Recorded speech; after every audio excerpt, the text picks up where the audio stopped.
शरणं श्रीनाथ श्रीनाथ शरणं शरणं श्रीनाथ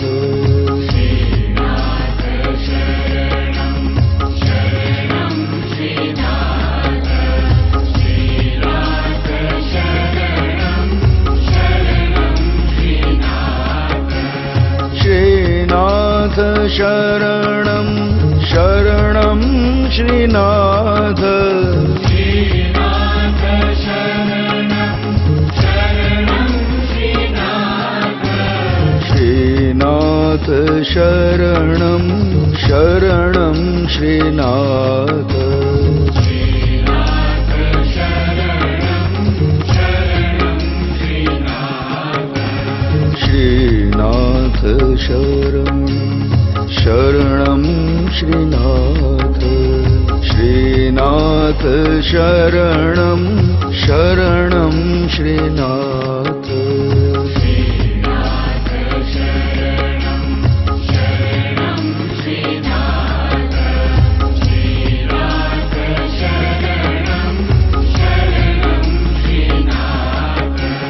श्रीनाथ शरणं शरणं श्रीनाथ श्रीनाथ शरणं शरणं श्रीनाथ शरणं श्रीनाथ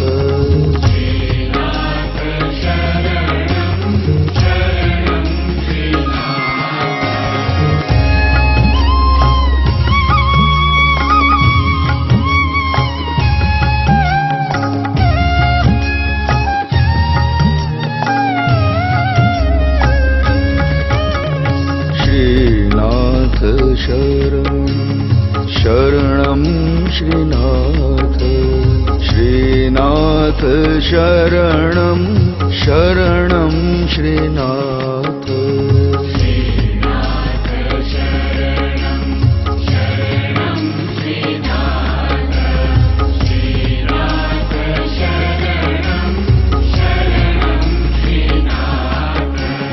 श्रीनाथ शरणं शरणं श्रीनाथ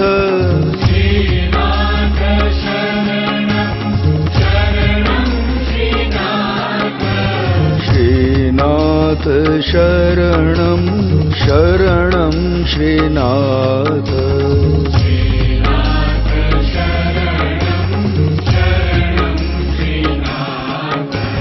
श्रीनाथ शरणं शरणं श्रीनाथ श्रीनाथ शरणं शरणं श्रीनाथ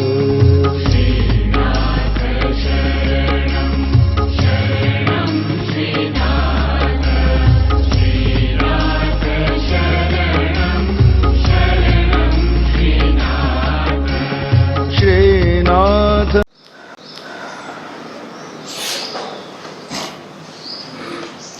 जय माँ जय रमानाथ। अमृतम खंड 8 प्रेरणा नंबर 1421। વેદના। કેટલીક વાર તું સંવેદનાને ઢાંકે છે,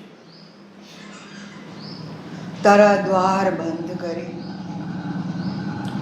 સંવેદનાનું મુક્ત આકાશ, મુક્ત પવન લહેર્યો, વનસ્પતિ પક્ષીઓના મંદૂર ગુંજારવથી બને, તું સંકીર્ણ બને, તારા પ્રિય સખાની કરુણાથી વંચિત બની શંકિત થઈ શ્રદ્ધાથી ડગી ઉઠે છે। પણ તું ધૈર્ય રાખી ઊંડો વિચાર કર, વિશ્વ વ્યવસ્થા તરફ નજર નાખ। દરેક વેદના તારા આરોપેલ નાના વ્યક્તિત્વે ભ્રાંત સમજથી ઊભી કરેલી દ્રષ્ટિ સંકીર્ણ થા।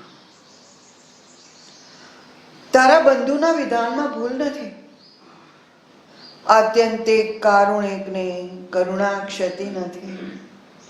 તારી ચેતનાના ચિંતનના દ્વાર ખોલ, નિખિલ વિશ્વ તું જ છે। બહુ સરસ પૂજ્ય ભાઈએ આપણને કહ્યું છે,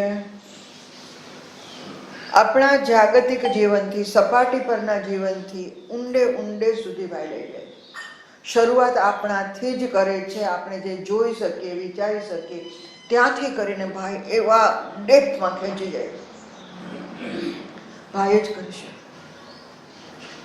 વેદના જીવન છે, ચડાવ ઉતાર છે, અંધકાર પ્રકાશ છે, સુખ દુઃખ છે, સવાર સાંજ છે. ચાલે, એક સરખું નથી ચાલતું. દરેકના જીવનમાં અલગ અલગ સમયે અલગ અલગ વસ્તુ આવ્યા કરે છે. જ્યાં સુધી એ વસ્તુની સામે બળવો કરે છે ત્યાં સુધી દુઃખ છે. ભગવાનની ઈચ્છા અને પોતાની ઈચ્છા, બે ઈચ્છાની વચ્ચે સ્ટ્રગલ છે. દુઃખ ત્યાં સુધી છે, સંઘર્ષ ત્યાં સુધી છે જ્યાં સુધી તમે સ્વીકારી નથી લેતા. આવું કેમ માં દુઃખી થાવ છો. પણ જે આપ્યું એ ભગવાને આપ્યું, મારા કલ્યાણ માટે આપ્યું, મારા સારા માટે આપ્યું, મારા અપલિફમેન્ટ માટે આપ્યું. આવું સ્વીકારીને જીવે ને તો પ્રભુની ઈચ્છામાં પોતાની ઈચ્છા ભળે એ સમય બહુ નજીક આવે. પ્રભુની ઈચ્છાથી વિરુદ્ધ દિશામાં જઈએ છીએ ને ત્યારે જ આપણને ભાર લાગે છે, દુઃખ થાય છે. તમે સાયકલ ચલાવતા હો કે દોડતા હો ત્યારે સામે પવન જ હોય. ઢોળાવ વાળો રસ્તો હોય, તમે ઉલટા ચાલશો ને તો તમને ખબર પડશે કે કેટલી તકલીફ પડે છે. પણ ઢોળાવ છે ત્યાંથી નીચે ફટફટ ઉતરી જશો. સાયકલ સામા પવને ચલાવો છો, તમને તકલીફ પડશે, પગ ભરાઈ જશે, મહેનત કરવી પડશે. ઢોળાવમાં પણ એવું જ થશે. પણ જ્યારે એના જ રસ્તે તમે ચાલવા માંડો ને, જે સાઈડમાં પવન જાય છે એ સાઈડમાં ચલાવો તો તમને તકલીફ ન થાય, તમારી સાયકલ ચાલી જાય. આપણું જીવનના પ્રસંગોની અંદર આવું જ વલણ છે. જે ભગવાન આપે છે એની વિરુદ્ધ આપણે ચાલીએ છીએ. આપણને દુઃખ લાગે છે, આપણને તકલીફ લાગે છે, આપણને મહેનત પડે છે, પણ સેમ દિશાની અંદર જ્યારે જઈએ ત્યારે દુઃખ પૂરું થઈ જાય, તકલીફ પૂરી, ઇઝીલી આગળ વધવું, પ્રેમથી, શાંતિથી, આનંદથી, કોઈ અફડ નથી રહેતું. પણ જ્યારે એની વિરુદ્ધ ગયા ત્યારે વેદના શરૂ થઈ. જીવનની અંદર કંઈક પણ હર્ડલ્સ આવ્યા, કંઈ પણ તકલીફ થઈ તો એ આપણી માનેલી, આપણી સંકીર્ણ ચેતનાથી, આપણી બુદ્ધિથી, આપણા તર્કથી આપણે માની લીધું. આપણા તર્કથી આપણે એક ડેફિનેશન બનાવી, આ સુખ, આ દુઃખ. એક વ્યાખ્યા આપણે બનાવી, ડેફિનેશન બનાવી કે હું આને સુખ કહું, આને દુઃખ કહું. મને ગમતું થાય તો સુખ, મને અણગમતું થાય તો દુઃખ. મને ફાવ્યું તો સુખ, મને નહીં ફાવ્યું તો દુઃખ. અરે બે જણ માત્ર જીવનમાં રહેતા હોય ને સાથે, બીજા કોઈને પણ એને ગમતું કરે તો એનું સુખ, ને નહીં ગમતું કરે તો દુઃખ. એમાં પાછી આદત એવી પડી જાય કે એને કહ્યું તો હું પણ કંઈક સુખ કરું આના માટે, એવું નહીં, આ મારા માટે કર્યા જ કરે, એવી આદત પડી જાય. તમારે કાંઈ કરવું છે સામે એ કલ્પના નથી આવતી. હું કહું એમ કરે, મને ફાવે એ કરે, સુખ. એવો વિચાર આવે છે કે હું પણ એને ગમતું કંઈક કરું. જ્યારે આ વસ્તુ પોતાની જાતને છોડીને બીજા માટે કરવાની વૃત્તિ આવે ને ત્યારે તમારી ચેતના વિશાળ થાય. તો ચેતના સંકીર્ણ, નાની થઈ ગઈ. તમારા પૂરતું જ વિચારો છો, તમારી ફિલિંગ પૂરતું વિચારો છો. તમને આંગળી બળી, અગ્નિને અડ્યા તો એ તમારા પૂરતું તમે વિચારો. આગળના પણ વિચારો કે ના ભાઈ રહેવા દેજે, તને દાજશે. ત્યારે તમારી ચેતના એટલી વિસ્તૃત થઈ. આ તો મને થયું, મને દુખ્યું એનો દેખાડો તું કર કે મને દુખ્યું એ મને 5 વાર પૂછ. પણ હું તારા પર ન વિચારું તો એ ચેતના એકદમ સંકીર્ણ થઈ ગઈ. આપણે આપણી ચેતનાને ધીરે ધીરે મોટા રાઉન્ડમાંથી નાનું કરીને વચ્ચે બેસી ગયા. હવે રાઉન્ડમાંથી કેમ નીકળવું? પેલા કરોડિયાની જેમ કરોડિયો એક પછી એક ઝાડા બનાવતો ગયો અને તમે જોજો વચ્ચે બેઠો હશો કે ભાઈ એને કઈ કરોડિયા તું બહાર નીકળતો, એને જ ખબર નથી કે આ ઝાડામાંથી કેવી રીતે બહાર નીકળવું. એ ઝાડુ તોડે તો જ બહાર નીકળી શકે. કાં તો પોતે મહેનત કરીને તોડે, નહીં તો પ્રાર્થના કરે, અને પ્રાર્થનાથી એ શક્તિ આખું તોડી કાઢે તો જ બહાર નીકળે. નાળિયેરનું કોચલું આપણે તોડી કાઢીએ તો જ બહાર નીકળીએ. એની કૃપા વરસે તો જ બહાર નીકળીએ. પ્રાર્થના એ સાંભળે અને આપણને બહાર કાઢવાનો પ્રયત્ન કરે તો જ આપણે બહાર નીકળીએ. 2 રસ્તા છે, થોડો એફર્ટ, વધારે કૃપા. તો આપણે વેદના આવી ત્યારે આપણામાં સંવેદના છે. સંવેદના એટલે પ્રેમ, ભક્તિ, લાગણી, આ બધા આપણા ઇમોશન્સ છે કે જેના ઉપર એક વેદના રૂપી ઇમોશન આવ્યું અને પેલા પોઝિટિવ ઇમોશન્સ હતા ને એ બધા દબાઈ ગયા.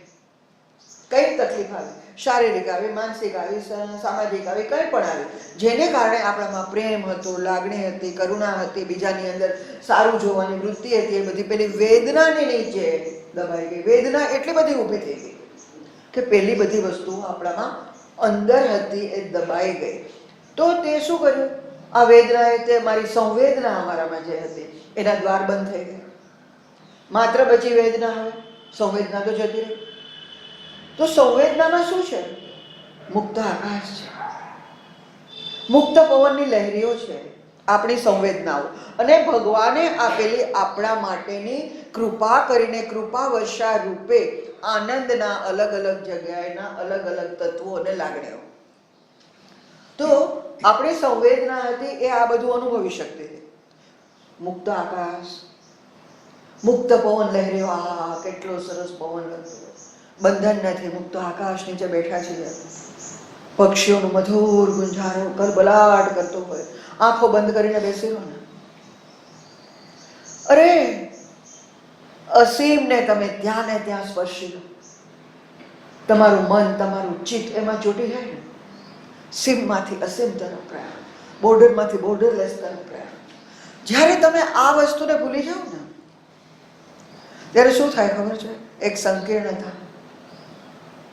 એ ભૂલી જાઓ ને પછી તમારે મૂર્તિની જરૂર પડે. ત્યાં ને ત્યાં બેઠા બેઠા, પ્રકૃતિની અંદર બેઠા બેઠા જ તમે એની અંદર એકત્વ અનુભવો ને, બધું મૂર્તિની જરૂર નથી પડતી. અને મૂર્તિની પાસે તમે જ્યારે જાઓ ને ત્યારે સંવેદનાઓ સાથે જાઓ તો મૂર્તિ એ પથ્થર નથી રહેતી. મૂર્તિની અંદર સંવેદના અને એના એક એક લક્ષણો અંદર મૂકી મૂકીને રામકૃષ્ણ પરમહંસ બની ગયા કે મૂર્તિ એની સાથે વાતો કરે, એની આંખોમાંથી કૃપા વરસે. આપણે મહાકાલી એટલે રૌદ્ર સ્વરૂપ એવું નથી. ભાઈએ કહ્યું છે મહાકાલીનું સ્વરૂપ કલ્યાણમય છે, ભક્તો માટે કલ્યાણી છે, અસુરો માટે રૌદ્ર સ્વરૂપ હતું. એટલે ટાઈમ બેંગ હતું. એકચ્યુઅલી તો એ કલ્યાણી જ છે, પણ ભાઈએ આપણને સરસ મજાનું સૌમ્ય સ્વરૂપ આપ્યું. મા અંબાનું એ કમલાસન. સિંહ પણ સવારી છે, ના નહીં, પણ ભાઈએ કમળ પકડી અને એમણે પોતે આ ચિત્ર શોધ્યું છે ને એ ચિત્ર એમ જ ઓરિજિનલ મુકાયું છે. આ જે શ્રુતિની અંદર ફોટો છે એ ઓરિજિનલ છે, ભાઈએ શોધેલો અને ભાઈએ સ્પર્શેલો ઓરિજિનલ કલર છે. તમે જોજો બીજા ફોટા પાડીને જે લેવામાં આવે છે ને એમાં કલર ફરી જશે, જો ખ્યાલ હોય તો. કમળનો, સાડીનો, તમે આનો બેકગ્રાઉન્ડનો કલર પણ ફરી ગયો છે. આ ભાઈના હાથે એના સ્પર્શે સિલેક્ટ કરેલું ચિત્ર છે કે જેનું ખૂબ ખૂબ મૂલ્ય છે. આ મંદિર આટલું નાનું છે પણ એ મંદિરનું એટલું બધું મૂલ્ય છે કે આખા વિશ્વમાં ક્યાંય ન મળે. ખૂબ જગદંબાએ ભાઈ અહીંયા પૂજા કરી છે. માટે તો હું ઘણું બધું મોટું કરું, ઘણું મોટું કરું, પણ આને મારે એમ જ રાખવું પડશે કે આના જેવું મૂલ્ય કોઈ જગ્યાએ નહીં. અમૂલ્ય છે, આખા વિશ્વમાં અમૂલ્ય છે. ભલે આપણે નાનું જોઈએ પણ એની કિંમત બહુ મોટી છે. તો આપણે જ્યારે પ્રકૃતિમાં બેઠા, વેદના આવી, વેદનાની સામે આપણી સંવેદનાઓ ઢંકાઈ ગઈ, જેમાં આપણે શું શું ગુમાવ્યું? મુક્ત લહેરીઓ, વનસ્પતિ સૃષ્ટિ, પક્ષીઓના મધુર ગુંજારાઓ, આ બધું આપણે ગુમાવ્યું. કારણ કે વેદના એટલી બધી માથે ચડી ગઈ છે ને આપણને કાંઈ દેખાતું નથી. સંકીર્ણ બની ગયા, નાના બની ગયા, એક ચોકઠામાં આવી ગયા. આપણે બોર્ડર બનાવી દીધી આપણી જાતને. શેની બોર્ડર બનાવી? વેદનાની. સંવેદના મરી ગઈ. તું સંકીર્ણ બની ગયો, તું નાનો બની ગયો, નાના ચોકઠામાં આવી ગયો, નાનો વિચાર તો થઈ ગયો. તારા પ્રિય સખાની કરુણાથી વંચિત બને છે, એની કરુણા વરસે છે, પણ તારી વેદના એટલી મોટી તને લાગે છે કે એની કરુણા વરસે છે એ પણ તું જોઈ નથી શકતો. એ વર્ષા તો ચાલુ ને ચાલુ છે. તું શંકિત થાય છે, કેમ મારામાં આવું, કેમ મારા જીવનમાં આવું બન્યું, મને જ કેમ આવું બને? અરે બધાને બને છે, કંઈ ને કંઈ બને છે. તારું છે માટે મોટું લાગે, બીજાનું છે માટે નાનું લાગે, કેમ કે બીજો અનુભવે. ખુદ અનુભવે છે ને ત્યારે ખબર પડે છે કે બળતરા થાય છે, દુઃખ થાય છે. પણ એ દુઃખ અને બળતરા પણ એક લેવલ ઉપર છે. એનાથી ઉપરના લેવલ પર જાઓ ને ત્યારે દ્વંદ્વો રહેતા નથી, દુઃખ નથી, પીડા નથી, કંઈ નથી, અંધકાર નથી, કંઈ જ નથી. સાચું, સારું અને વ્યવસ્થિત, સારું સારું સારું આનંદમય જ છે બધું, સત્યમય, આનંદમય, મુક્તિમય. તારા પ્રિય સખાને કરુણાથી તું અત્યારે વંચિત બન્યો છે, તું શંકિત થઈ ગયો છે, તારા મનમાં શંકા પેદી થઈ છે, અને શંકા પેદા થઈ એને કારણે તારી શ્રદ્ધા ડગી. શ્રદ્ધા હું રાખું છું એવું કહીને બધા અહીંયા આવો એ રીતે જ આવો છો, પણ સાથે એ પ્રાર્થના કરો, હે માં મારામાં શ્રદ્ધા તો તે મૂકી પણ અડગતું કરજે. કોઈ પણ સમયે મારી શ્રદ્ધા ડગે નહીં. તારા વિધાનમાં હું હંમેશા માંગલ્ય છું. તું ધૈર્ય રાખી, તું વિચાર કર. આ સમય એમ જ રહેતો નથી. અંધારી રાતનું પણ પ્રભાત થાય છે, તારા દુઃખોનો પણ અંત આવશે. તે માની લીધેલા દુઃખો પણ પેલા ઉર્ધ્વીકરણ માટેના હતા, અપલિફમેન્ટ માટેના હતા, કોઈ પનિશમેન્ટ માટેના નહોતા. તો એ પણ જશે, સવાર થશે, પક્ષીઓનો કલરવ આવશે, સૂર્યના સરસ મજાના સુવર્ણ કિરણો રેલાશે, નવી ઉર્જા આવશે, નવી તાકાત આવશે, પક્ષીઓ કલગાન કરશે, સુંદર મજાનું સવાર થશે, પ્રભાત થશે. ઊંડો વિચાર કર. વિશ્વ વ્યવસ્થા તરફ તું નજર નાખ. આખું વિશ્વ કેવી રીતે ચાલી રહ્યું છે? રોજ સૂર્ય આવે છે, રોજ ચંદ્ર આવે છે, રોજ સવાર બપોર સાંજ, રોજ સવારે ફૂલો ખીલે છે, રોજ એક સવારે ઉઠો તો નવી ઉર્જાનો અનુભવ થાય છે, નવી શક્તિનો સંચાર થાય છે. આ બધું કેવી રીતે? તો વિશ્વ વ્યવસ્થા પર નજર નાખ. દરેક વેદના છે એ તારા આરોપેલ નાના વ્યક્તિત્વને, તે પોતે ઊભું કરેલું તારું વ્યક્તિત્વ નાનકડું આવડું બનાવ્યું. એક રૂમમાંથી બીજા રૂમમાં, ત્રીજા, ચોથા, પાંચમા, છઠ્ઠા, એ રૂમની અંદર જ અલગ અલગ રૂમમાં જતા રહો તો તમારી જે સ્પેસ છે એ સ્પેસ નાની નાની થતી. પછી બહાર નીકળો ને તો એક દરવાજો ખુલ્લો, બીજો, ત્રીજો, ચોથો, પાંચમો, બહાર નીકળો. તો સીમિત કરી નાખ્યું તમે, નાનું વ્યક્તિત્વ તમારું બનાવી નાખ્યું. અને તમારી સમજ ભ્રાંત. પાર્થિવ જગતમાંથી આપણે આપણા વ્યક્તિત્વને અપાર્થિવ તરફ લઈ જવાને બદલે, વિશાળ બનાવવાને બદલે, પાર્થિવ જગતની અંદર આપણે જે અનુભવ્યું, જે જોયું, આપણને જે ખબર પડી એટલું જ સાચું. આપણી આંખ જુએ એટલું સાચું, આપણી બુદ્ધિ કે તર્ક માને એટલું સાચું, એ સિવાયનું નહીં.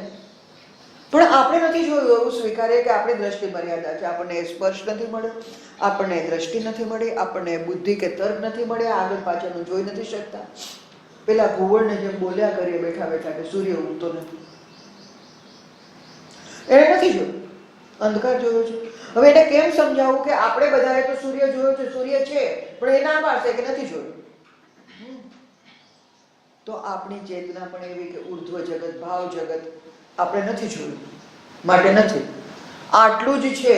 આપણી આંખો નથી જોઈ શકતી, આપણી બુદ્ધિ સ્વીકારી નથી શકતી. કેમ? Human limitations. આપણા તર્ક પણ હ્યુમન લિમિટેશન્સ. પણ છે એના પણ ભાઈએ સાક્ષી સ્તૂપો આપ્યા છે. મીરા, ઋષિ, આંડા, સૂર, કબીર બધા ગયા છે. એ લોકો એમ કહે છે કે અમે ભાવ જગત જોયું, અમે અપાર્થિવ જગત જોયું. હવે એ લોકોએ જે આખા જીવનને સમર્પિત કરી દીધું હોય, જેણે પોતાના રાજપાટ છોડી દીધા હોય, ભિક્ષુણની જેમ મીરા ફરતી હોય, એ મીરાએ જૂઠું બોલવાનું શું મેળે કે ભાઈ હું જૂઠું બોલું છું કે અમે જોયું? શું કામ જૂઠું બોલશે? એણે જોયું તો છે. એટલે આપણે જીદ પકડીને ઘુવડની જેમ ના બેસીએ કે ભાઈ સૂર્ય ઉગતો જ નથી, ઉગે છે, આપણે જોયું. એ લોકોએ જોયું છે કે બીજું જગત છે. એ પહેલા આપણા જેવા જ હતા. ઇટ મીન્સ કે આપણે એના જેવા થઈ શકીએ, આપણે ત્યાં પહોંચી શકીએ. આપણે એટલું ભગવત સ્મરણ, ચિંતન, ભજન, સંકીર્તન કરીએ, એનામય જીવન જીવીએ તો આપણે પણ પહોંચી શકીએ. રસ્તો છે ને પહોંચ્યા છે એ દાખલો છે. એ આપણા સાક્ષી સ્તૂપો છે કે હા એ ગયા. તો આપણી ભ્રાંત સમજ એટલે આટલું જ. પણ વિશાળતા છે, એને કારણે આપણા દ્રષ્ટિ સંકીર્ણતા આવે, આપણી બુદ્ધિની સંકીર્ણતા આવે. પણ પૂજ્યભાઈ ક્લિયર કહે છે તારા બંધુના વિધાનમાં ભૂલ નથી, ભૂલ તારી સમજમાં છે. તારી ભૂલ છે ને સંકીર્ણ છે, તે પોતે આરોપેલી ભૂલ છે, તે પોતે સ્વીકારેલી ભૂલ છે કે આટલું જ છે. પણ તારો બંધુ, તારો સખા, તારો માતા, તારો પિતા જે પણ છે એની ભૂલ કદી ના હોય. આત્યંતિક કારુણિકની કરુણા ક્ષતિ નથી. જે આત્યંતિક કરુણામય છે, કારુણિક ખુદ છે, ખુદ પોતે જ, એનામાં ક્ષતિ ના હોય, એનામાં ભૂલ ના હોય. તારી ચેતનાના સિંચનના દ્વાર ખોલ. તારી ચેતના જે છે એના સિંચનના દ્વાર ખોલી નાખ, હૃદયના દ્વાર ખોલી નાખ, આંતર જગતના દ્વાર ખોલી નાખ. મહેનત કર, ખોલ. જડ થઈ ગયા છે ને, જામી ગયા છે, ઘણા વખતથી ખોલ્યા જ નથી. વર્ષો સુધી આપણે એક જગ્યાએ ના ખોલીએ તો કેવી જડબે સલાક થઈ જાય. તો આપણે તો જન્મોથી એ દ્વાર ખોલ્યા નથી, ત્યાં સુધી પહોંચ્યા જ નથી. તો એ દ્વારને ખોલવામાં મહેનત પડે. ખોલી કાઢ, એકવાર જોર જબરદસ્તી લગાવ, એકદમ મહેનત કર, તૂટી પડ, થાકીશ નહીં, હારીશ નહીં, આગળ વધ, હજી એ ખેંચ, હજી એ ખેંચ. જે જડતા આવી ગઈ છે ને, જડતાને તોડી નાખ. મુક્ત આકાશ દેખાશે. ઓરડાની દિવાલ તોડશો તો ઓરડો કાંઈ ગુમાવતો નથી, મુક્ત આકાશ મળે છે. દિવાલનું સર્જન આપણે કર્યું, હવે મુક્ત આકાશ જોવું છે તો મુક્ત આકાશ જોઈએ કેવી રીતે? કાં તો એને બહાર નીકળી જાય ને કાં તો દિવાલ તોડી નાખે, તો જ મુક્ત આકાશ દેખાય ને, એ સિવાય કેમ દેખાય? તો આપણી ચેતના સંકીર્ણ બની ગઈ, જન્મ જન્માંતરથી ખોલી જ નથી. જડતા આવી ગઈ છે. એને ઓઇલ કરો, જે કરવું હોય તે કરો, મહેનત કરો, પણ તોડો. ન તૂટે ને તો પ્રાર્થના કરો કે મેં મહેનત કરી, તારી પ્રાર્થનાથી મારે આ જડતા તોડી નાખ. મુક્ત આકાશ, શાંતિ, આનંદ. તારી ચેતનાની અંદર ચેતનાના દ્વાર ખોલ. ચિંતન કરતો, ચિંતનથી દ્વાર ખોલ. અરે તું નાનો નથી. નિખિલ વિશ્વ, આખાએ નિખિલ સંપૂર્ણ વિશ્વ તું પોતે છે. કેવી રીતે? નિખિલમાંથી તું આવ્યો, તું એનો જ અંશ, એના જેવો. તો એ જ પોટેન્સી લઈને આવ્યો છે. બહાર જઈશ તો તું ભ્રમિત થઈ જઈશ, તું નાશ પામીશ, પણ એમાં પડી જઈશ તો વિલીનીકરણ થશે અને તું એ જ નિખિલ વિશ્વ તું ખુદ બની જઈશ. જય રમણ, જય રમણ. જય મા.